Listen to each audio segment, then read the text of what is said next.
après, à l'âge de 17 ans, les gens nous endormir et de nous réveiller ce matin. Seigneur, chose qui n'a pas été le cas pour nous de personnes. C'est la raison pour laquelle nous te disons merci.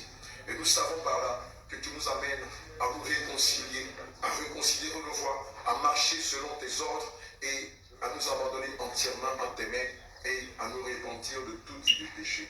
Seigneur Jésus, je prie que par ces témoignages, que plusieurs qui étaient encore emmurés dans l'ignorance sortent des prisons de l'ignorance. Que plusieurs qui pensaient que par leur propre pensée, par leur propre raisonnement, ils pouvaient sortir des griffes de l'ennemi, sachent qu'il n'y a que par toi seul que nous pouvons avoir la liberté. Éternel mon Dieu, mon roi, par ces témoignages, je prie que plusieurs viennent à ta liberté. Car il est dit dans ta parole, selon le livre de Jean 8, au verset 32, vous connaîtrez la vérité et la vérité vous affranchira. Oh Seigneur, c'est toi qui affranchis de l'ignorance. C'est toi qui affranchis de la méconnaissance. C'est pourquoi je prie au nom puissant de notre Seigneur Jésus, par les témoignages de ta servante Abigail, que plusieurs de tes enfants soient libres, sortent de l'emprisonnement, sortent de l'ignorance, sortent du jézabélisme, sortent de l'erreur, sortent du péché, se répandent de leur mauvaise voie et viennent à toi, le corps, de l'âme et de l'esprit. Au nom de Jésus, nous avons prié. Amen. Bien-aimés, je vais citer le livre d'Ésaïe 55, versets 8 à 9 qui dit ceci. Car mes pensées ne sont pas vos pensées. Alléluia. Et vos voix ne sont pas mes voix. Gloire à Jésus, dit l'Éternel. Autant les cieux sont élevés au-dessus de la terre. Gloire à Jésus, au-dessus de vos voix. Et mes pensées au-dessus de vos pensées. Alléluia. Bien-aimés, sur ce, nous allons laisser le micro à notre bien-aimée, la sœur Abigail Esther, qui va vous partager son témoignage. De temps en temps, je vais intervenir afin de l'amener à aller dans les profondeurs, à donner plus de détails de ce qu'elle aura traversé ou vécu. Que le nom de notre Seigneur soit glorifié. Abigail, vous avez la parole.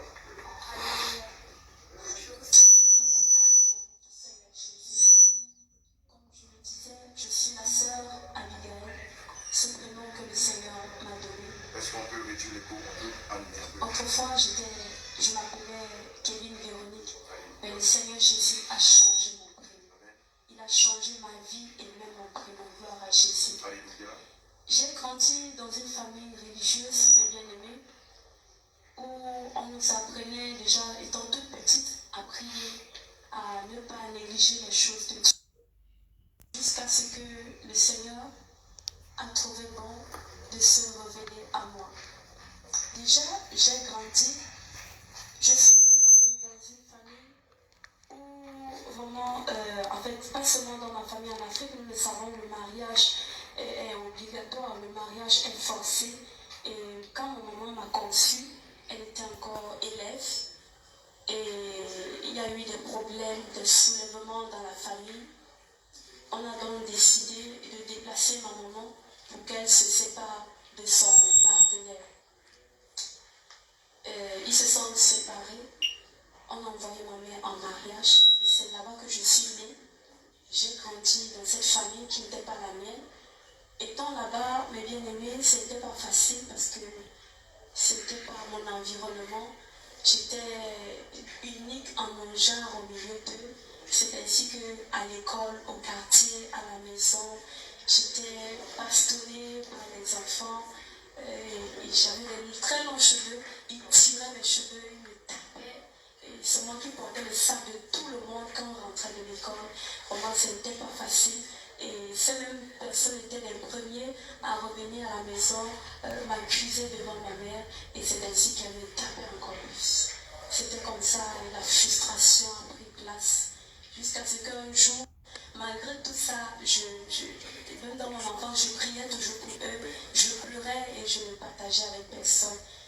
Et c'était comme ça que ça se passait. J'étais tellement frustrée dans cette famille-là, dans cet environnement.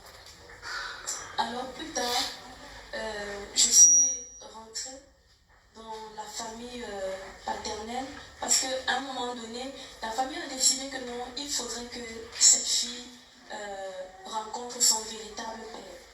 Et l'histoire était que, mes bien-aimés, ma grand-mère avait informé la famille paternelle que je n'étais pas leur enfant. Mais tellement je les ressemblais, je ressemblais tellement à mon papa, qu'on ne pouvait pas cacher cela. on ne pouvait pas cacher le fait que je venais de cette famille. Alors, la famille de ma maman, ma grand-mère plus précisément, a informé la famille paternelle que j'étais décédée. Bien que j'étais leur enfant, mais voilà, je ne vis plus. Elle est morte quand elle était encore bébé. Alors mon père s'est découragé, il s'est retiré et il a décidé de refaire sa vie ailleurs. Quel était le but de votre grand-mère en signifiant de tels mensonges? Qu'est-ce qu'elle recherchait en disant cela, en faisant croire que vous étiez décédé? Bon, le but de ma grand-mère, c'est parce qu'elle ne voulait pas que ma maman épouse ce monsieur. Okay. Elle voulait que ma maman aille plutôt ailleurs dans une autre famille. D'accord. Elle ne supportait pas ce genre-là, elle ne le voulait pas comme genre. Effectivement. D'accord. Et les choses se sont passées comme ça, il s'est découragé, il s'en est allé et il savait que je n'existais plus. Parce qu'on a d'abord dit pour un premier temps que j'étais effectivement son enfant. Et après, on ajoute à cela, elle ne vit même plus, elle est décédée. Et en disant comme ça, on m'avait déplacé, ma maman et moi, on nous a envoyés dans un village où c'était vraiment difficile, me racontait-elle, dit que c'était tellement difficile et qu'elle a vu le miracle du Seigneur, parce que c'est le Seigneur qui prenait soin de moi, j'avais bonne mine, j'étais bien portante, mon huile de toilette, mon huile était l'huile rouge, elle se débrouillait comme elle pouvait me prendre soin de moi, mais elle a vu comment le Seigneur l'a protégée et moi. Et je bénis le Seigneur pour cela. Quelque temps après, à l'âge de 17 ans, les gens se sont soulevés dans ma famille parce qu'on disait que ça a des répercussions sur moi, le fait de ne pas connaître mon identité, le fait de ne pas connaître ma vraie nature, ma vraie famille. Alors, certains responsables de ma famille ont fait réunion. Ils ont demandé à ce que j'aille rencontrer. J'ai vu mon papa. C'est rencontré pour la toute première fois à l'âge de 17 ans. C'est là qu'ils ont décidé de me faire rester dans cette famille, dans la famille paternelle. On avait sollicité à cette époque-là de me faire vivre avec mon oncle, ici même à Yaoundé. Et étant chez lui, c'est là que tout a commencé. C'est là que tout a commencé. C'était l'oncle paternel? L'oncle paternel. D'accord. Et étant chez lui, il n'avait pas de femme à la maison, sa femme avait divorcé. Alors quand papa n'est pas là, chacun peut faire ce qu'il veut. Chacun peut monter, descendre, faire tout ce qu'il veut comme il veut. Alors on ne se privait pas de sortir, aller dans les boîtes de nuit, dribbler les cours. On ne se privait de rien. J'étais méprisée, rejetée à la maison. On me privait certains grands même. Et alors j'étais obligée de m'aligner, de faire comme tout le monde à la maison. Je voudrais rappeler quelque chose dans le livre d'Ésaïe 5, au verset 20.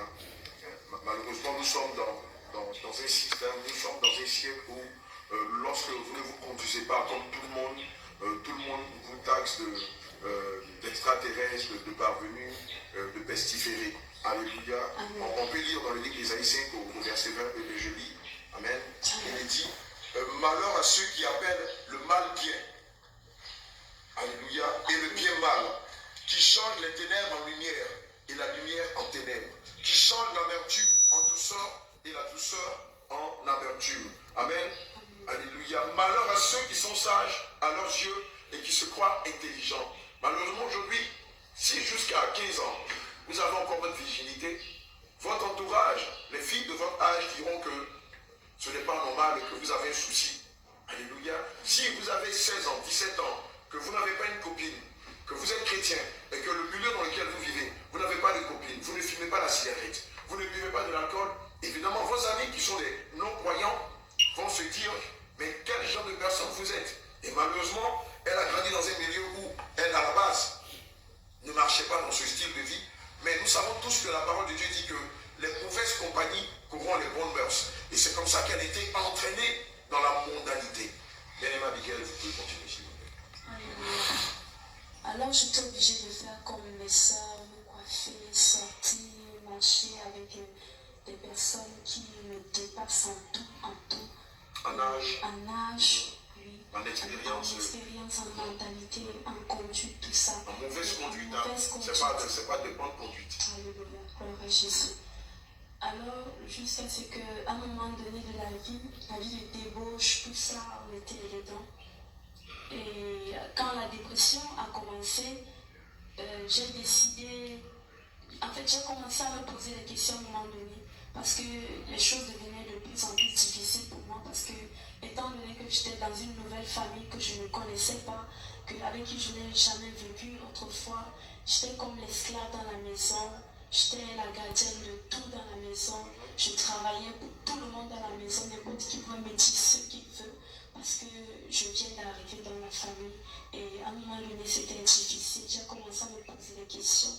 Je me suis rappelé de tout ce que j'ai traversé de mon enfance, comment j'étais toujours traitée de la sorte. J'étais celle qui portait le sac de mes frères dans le quartier. Et quand on rentrait, ils venaient encore m'accuser chez ma maman et ma maman me tapait encore.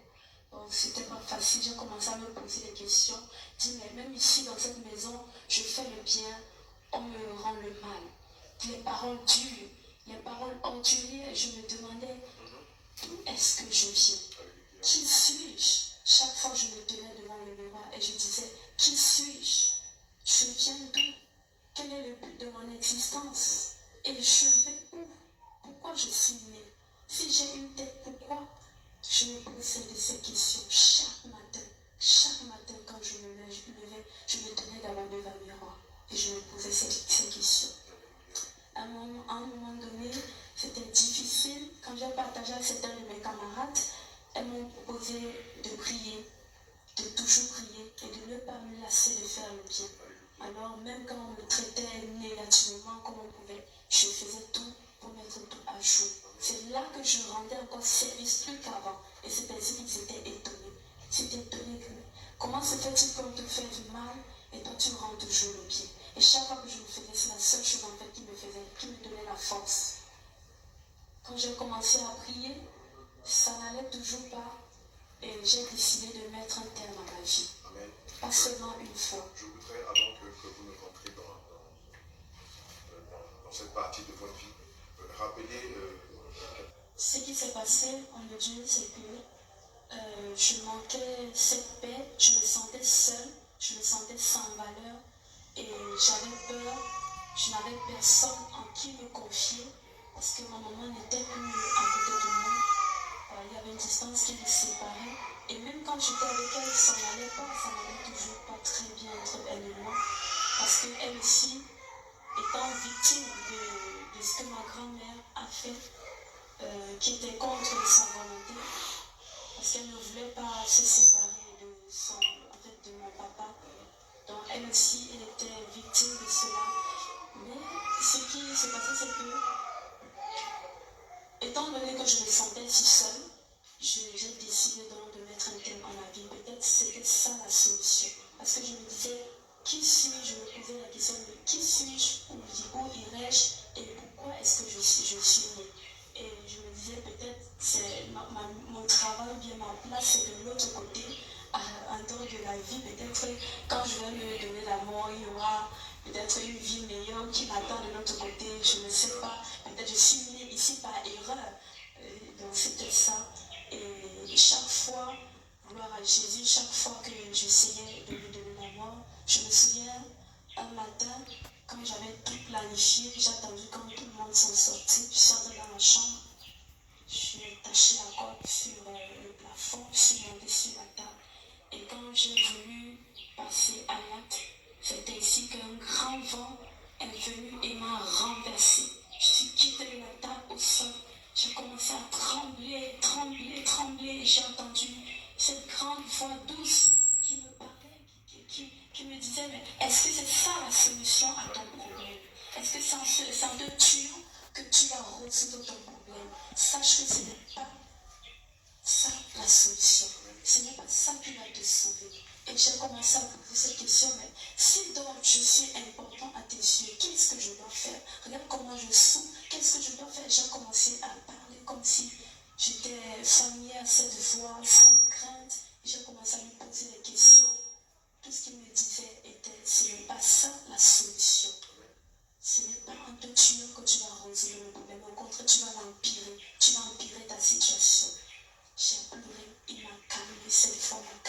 donné la paix du cœur. Je me suis relevée. C'était comme ça chaque fois que j'essayais de faire ce genre de choses. Et une autre fois, c'était à la cuisine. J'ai pris le couteau et quand j'ai fermé les yeux, j'ai voulu me poignarder. Quand c'est arrivé à un niveau, ma main s'est bloquée. Et une fois de plus, j'ai commencé à trembler. Cette voix m'a encore parlé. Il m'a dit, je t'ai toujours dit que ce n'est pas ça la solution. Viens à moi et je vais te donner le repos. Je suis la solution à ton problème. Je suis ce qu'il te faut. J'ai ce qu'il te faut. Ce n'est pas ça la solution à ton problème. Et j'ai encore commencé à pleurer. Elle me dit, mais pourquoi ça? Pourquoi moi? Pourquoi je vis ça? Pourquoi je n'ai pas de paix? Pourquoi ma vie est si compliquée? Pourquoi je n'ai personne? Pourquoi je suis seule? Pourquoi on me rend le mal quand je fais le bien? Et pourquoi tout ceci m'arrive à moi? Et une fois de plus, cette voix-là m'a consolée. Il a pu sortir de ma main, le couteau est sorti de ma main, c'est tombé. Je suis tombée sur mes pieds, j'ai pleuré amèrement. J'ai pleuré comme une femme qui a perdu un fils. J'ai pleuré jusqu'à ce qu'il a ôté mon fardeau. Et je vais dire, bien aimé, c'était pas seulement une ou deux fois, mais c'était plusieurs fois que j'essayais de me donner la mort. Amen. Je voudrais rappeler au corps du Christ que... Alors Jésus, Amen. effectivement, c'est ce que le diable me mettait toujours à l'esprit. Il me poussait à le faire. Il me poussait. Parfois, je pouvais être endormie. Il me réveille. Il me dit, il faut te suicider pour en finir avec, pour te remplacer. Va prendre le couteau. C'est pas grand chose. Monte seulement. Fais juste comme ça. Tu mets ta tête et puis tu dis, ça va aller. Voilà les choses qui m'inspiraient.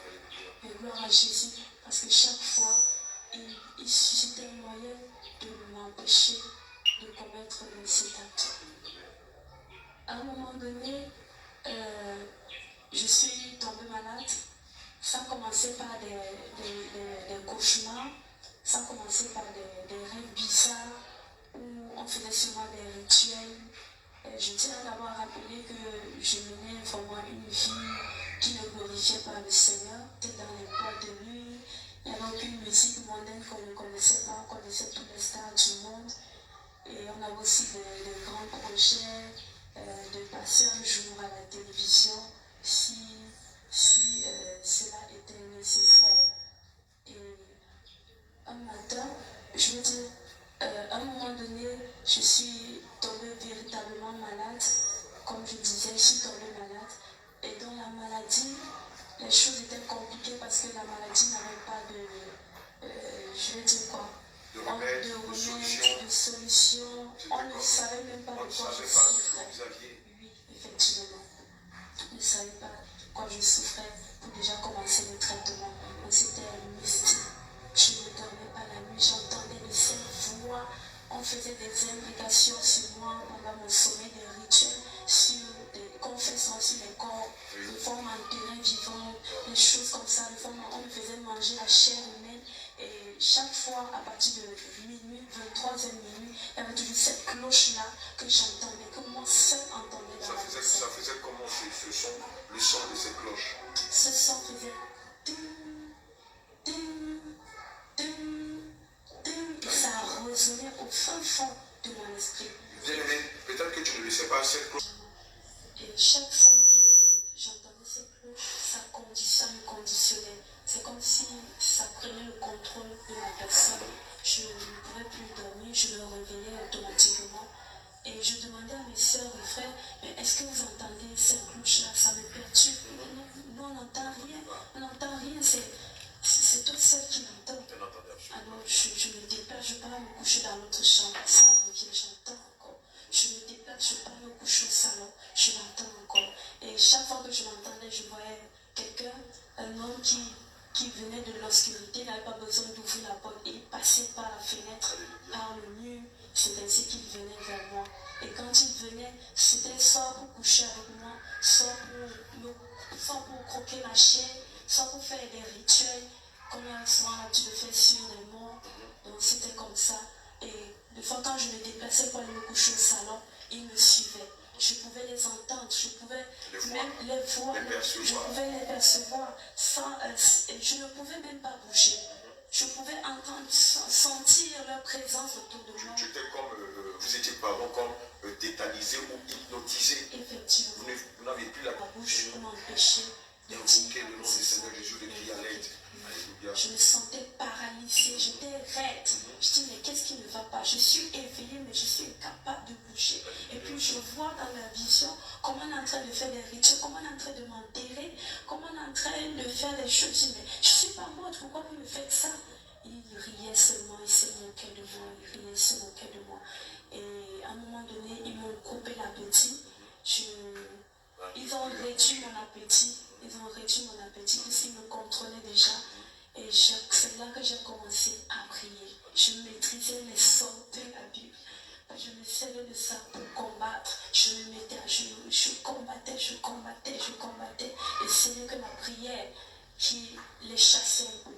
Et je vais rappeler ici, mes bien-aimés, que avant même de commencer la prière, quand je parlais de ça à certaines personnes autour de moi, ils m'ont proposé le sel béni, l'huile bénie, les choses bénies, tout ça.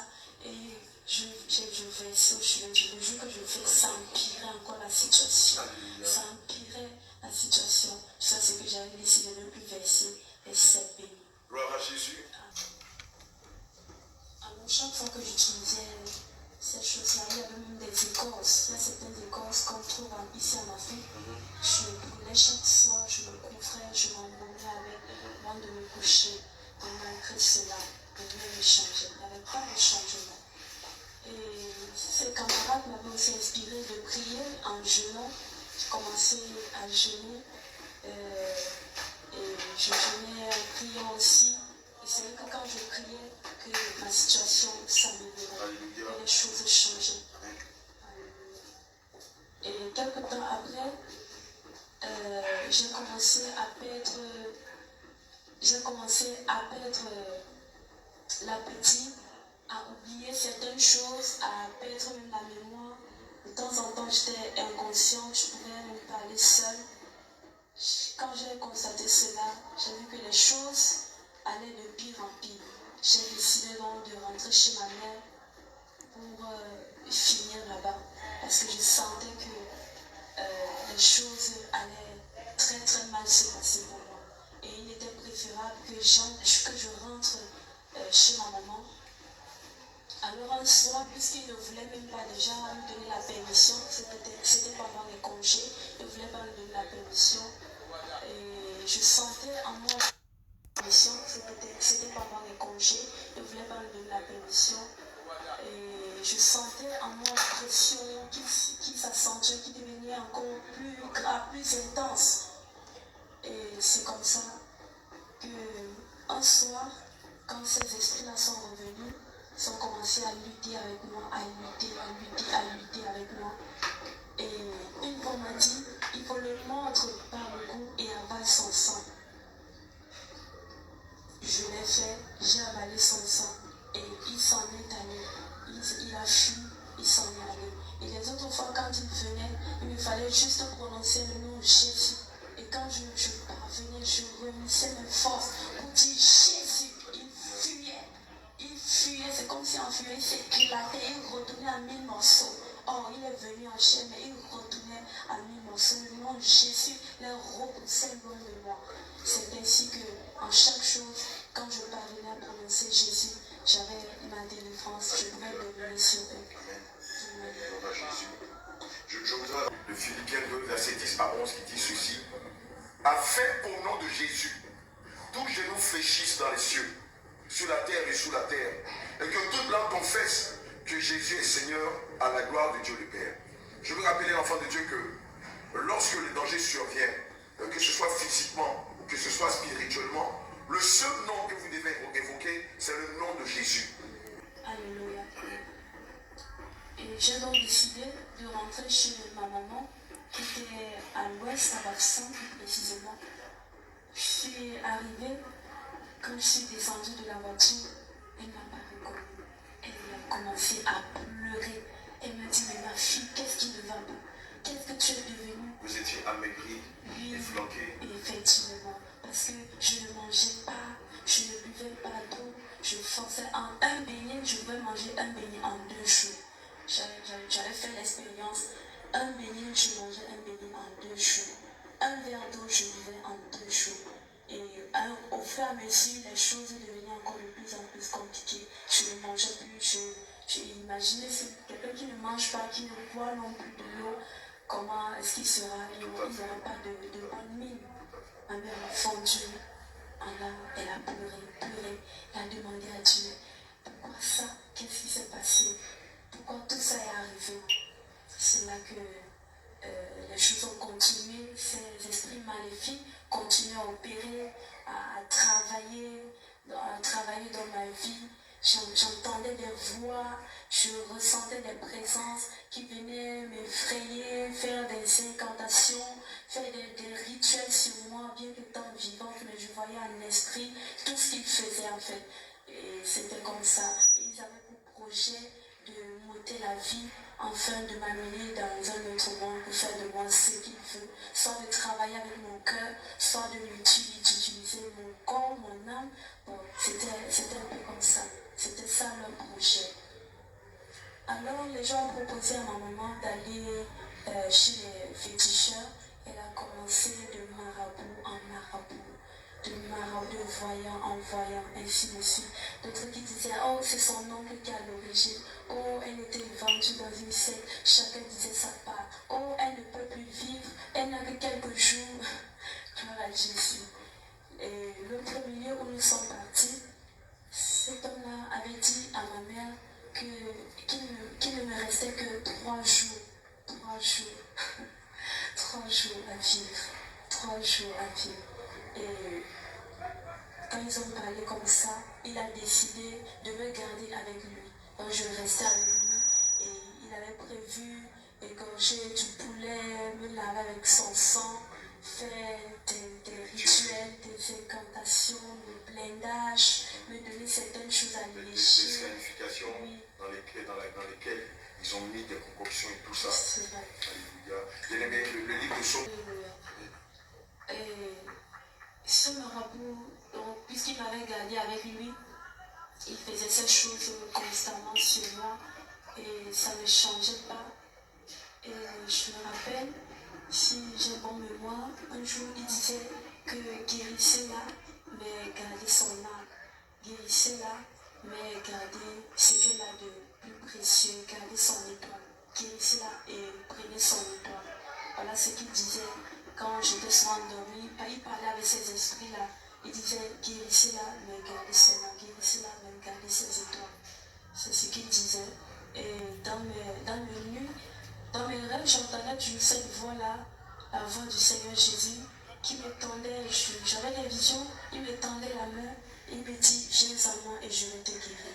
Viens à moi, je vais te donner le repos. J'ai ce qu'il te faut. Il me tendait la main, je voyais la croix, je voyais la Bible et j'entendais un son doux qui accompagnait ce que je voyais. Gloire à Jésus, ça me rappelle le livre.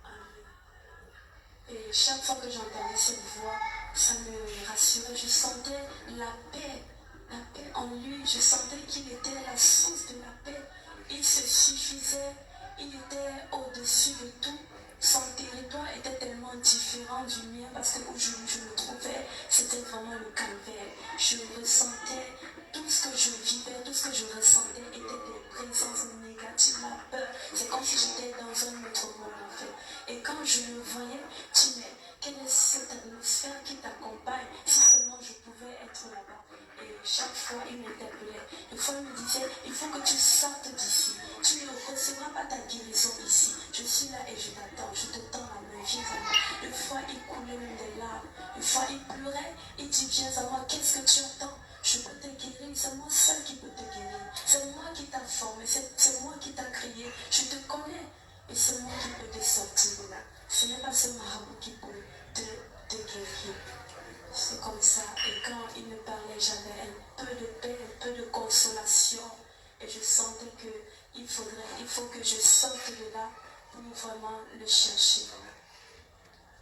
Ma famille a appelé. Ce monsieur voulait faire rentrer parce qu'il disait que ces gens-là insistent sur mon sort. Ils veulent absolument me tuer, m'ôter la vie. et qu'il faut qu'il me ramène dans un village où il va utiliser certaines choses qui ne se trouvent que dans ce village-là pour me traiter, pour me soigner. C'était un piège de l'ennemi. Elle a dit non, faites-la rentrer, laissez que ma fille vienne mourir, qu'elle vienne mourir à mes côtés. Je veux rester avec elle, il faut qu'elle sorte de là. Et quelque chose qui a commencé à attirer mon attention, mais parce que même quand je marchais, j'entendais cette voix-là qui m'appelait, j'entendais la voix du Seigneur qui m'appelait, qui m'interpellait toujours, qui m'interpellait. Il y avait sa voix que j'entendais et la voix des démons que j'entendais. Oui. Alors dans la voiture, sur le chemin de retour, je pouvais voir le Seigneur. J'étais dans la voiture et cette lumière-là qui m'importunait, il m'importunait en fait parce que je refusais de prêter attention. Parce que j'étais tellement inconsciente, je faisais des choses inconsciemment, je n'avais plus toutes mes sens. Vous n'aviez plus de contrôle sur vous-même. Effectivement. Et je le voyais et j'entendais ce qu'il disait, il me tendait la main. Il dit, ne veux-tu pas être guéri? Ne veux-tu pas être sauvé? Et vous savez, la lumière et les ténèbres ne peuvent cohabiter ensemble. Ils sont opposés. Ils sont tellement opposés. Et quand je voyais cette lumière-là, j'étais mal à l'aise. Les présences, les mauvais esprits qui étaient en moi, en fait, ils étaient mal à l'aise. Je ne supportais pas de voir cette lumière. Je ne supportais pas de le regarder. Mais il ne cessait de se présenter. Il ne cessait. Quand je tournais la face, il est là. Quand je tourne la face là-bas, il est là. Je dis, mais qui est cette personne? Et je regardais autour de moi pour savoir si les autres voient comme moi. J'étais la seule qui le voyait. Je dis, mais je suis dans la voiture. On roule à vive allure. Mais lui, il n'est pas en train de marcher. Il n'est pas en train de rouler. Mais cependant, il avance au même niveau que la voiture. Mais comment ça peut être possible? Je l'étais au bord comme ça. Je ne vois rien. Mais quand je regarde comme ça, je vois quelqu'un qui me tend la main. Qui sourit. Il me tend la main. Quand je regarde de l'autre côté, c'est lui que je vois. Je regarde si c'est lui que je vois. Je regarde si c'est lui que je vois. Je dis, mais quelle est cette personne qui m'aime et qui s'intéresse tellement à moi? Qui est-il? Et j'ai commencé à pleurer dans la voiture, à trembler, à pleurer, à sentir sa présence. Et je faisais l'effort de cacher mes larmes pour que les gens ne s'en rendent pas compte que je suis en train de pleurer. C'est comme ça qu'il me tendait toujours cette main, il me tendait la main. Quand je suis arrivée, je me posais toujours des questions par rapport à tout ce que j'avais vu. Et une fois arrivée à la maison, les choses se sont empirées. Et les peu d'efforts que je faisais avant, je ne faisais plus. Mon prénom même que je maîtrisais, je ne connaissais plus. Je ne connaissais plus le nom de personne, le nom de rien. J'étais déconnectée du monde. C'était juste l'apparence qui était encore là. Mais mon esprit était déjà déconnecté. J'étais déconnectée du monde. Je ne connaissais plus rien du monde. Je causais, je parlais déjà avec les esprits. Je parlais déjà avec les esprits. Et je veux rappeler mon bien-aimé que je vais entendre leur voix, connaître leur projet, détecter leur position. Les choses avançaient tellement rapidement et je vais rester comme ça. Il me dit, il faut fuir, cours tu par route, va au champ. Il me demandait de faire des choses bizarres. Il fuit, mais je parvenais à contrôler, à maintenir le bon sens. Il disait, enlève les habits sur toi, tu peux m'enlever les habits sur toi. Tu peux fuir, éclate de rire maintenant, fais telle chose. Ils avaient mis des sur moi. Ils me demandaient, fais ci, fais ça. Quand le père dit, ne réponds pas, tu n'es pas obligé de répondre. Soit, quand il faut répondre, c'est un esprit qui parle au travers de ma voix, et puis j'éclate de rire. Et tout ça, ça faisait pleurer ma mère. Elle était dépassée de me voir filer comme ça. Et sans toutefois pouvoir m'aider, elle ne pouvait rien faire pour moi. Alors un matin, aux environs de 3 heures, c'est là que effectivement ils avaient prévu, après leur réunion, venir me chercher.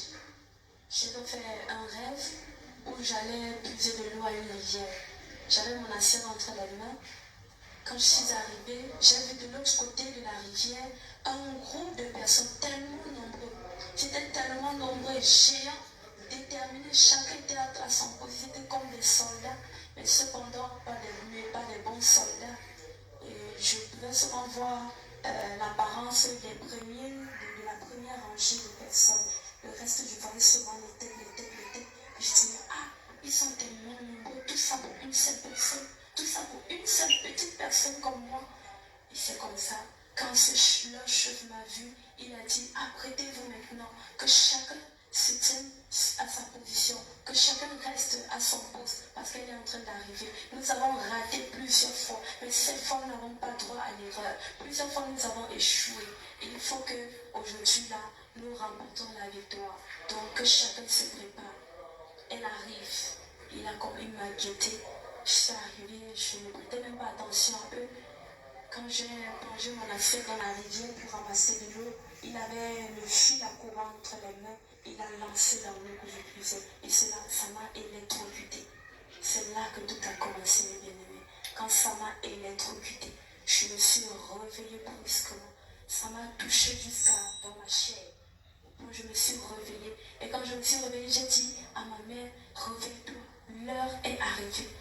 Et quand j'ai voulu l'expliquer par la suite, la seule chose que j'ai dit, c'est l'heure est arrivée, prends la Bible et commence à prier. Quand j'ai commencé à l'expliquer, ils ont fermé ma bouche. Ils ont dit, tu ne dis plus rien. Alors je pouvais sentir, entendre, mais je ne pouvais rien dire à ma maman. Là, quand ces esprits ont commencé à travailler sur moi, j'ai demandé à ma mère de prier, de lire les psaumes, psaume 23, de prier. Elle a commencé à prier. Elle dit, mais je prie comment? Qu'est-ce que je dois dire à Dieu? Qu'est-ce que je dois... Parce que l'église protestante, on connaît seulement je crois en Dieu le Père Tout-Puissant, on récite sans cesse. Dieu n'est pas dans les prières répétitives. Dieu n'est pas dans les vaines rédites. Hein? On le voit dans le livre de Matthieu 6, à partir du verset 9. Le Seigneur vous fortifie. Amen. Ma mère a commencé à réciter, je crois en Dieu. Elle ne connaissait même pas. Et je dis, je sentais qu'il fallait la prière. Je sentais le besoin. Oui, je sentais qu'il fallait la prière. Mais cependant, elle ne connaissait même pas prier. Réciter, elle dit qu'elle ne connaît pas. Elle dit, récite ce que tu peux. Récite ce que tu peux. Elle récite notre Père qui est aux cieux. Elle récite. Je sentais cela insuffisant par rapport à la pression que je sentais. Il n'y avait pas de feu, pas de vie. C'était aussi là comme ça. Et je lui demandais de répéter sans cesse, de répéter. À un moment donné, j'ai vu comment ils m'ont lié partout, fait des incantations sur moi. C'est comme ça que, à un moment donné, j'ai senti comment mes pieds devenaient glacés. Ça devenait glacé. L'ange de la mort commençait à posséder votre corps. Et oui, c'était ici que je ressentais, ça montait. Et au fur et à mesure que ça montait, je ne sentais plus mes pieds. Ça montait. J'ai dit à maman, maman, qu'est-ce qui ne va pas? Je ne sens plus mes pieds. Elle dit, comment ça, ma fille? Ne dis pas des choses comme ça. Elle soulève rapidement la couverture sur mes pieds. Elle dort. Je dis que non, je ne sens plus rien. Elle peigne, c'est dit, je ne sens plus rien. Et ça avait déjà noirci. C'était sec, comme si c'était au congélateur. Mes pieds étaient devenus raides, blancs. Et ça montait jusqu'à un niveau. Quand c'est arrivé là, ça s'est arrêté. Et ça a commencé par le mot. Du coup, j'ai commencé à transpirer légèrement, un peu de mauve. Et j'éprouvais beaucoup de fatigue. Et je sentais qu'on ne m'a pas dit que c'est la mort. Moi-même, j'ai senti que ça, c'est la mort. Alléluia. J'ai senti, j'ai su que ici, je suis en train de partir. Quand la mort arrive, mon frère, ma soeur, on ne te dit pas, toi-même tu sens en toi. Toi-même tu ressens. Amen.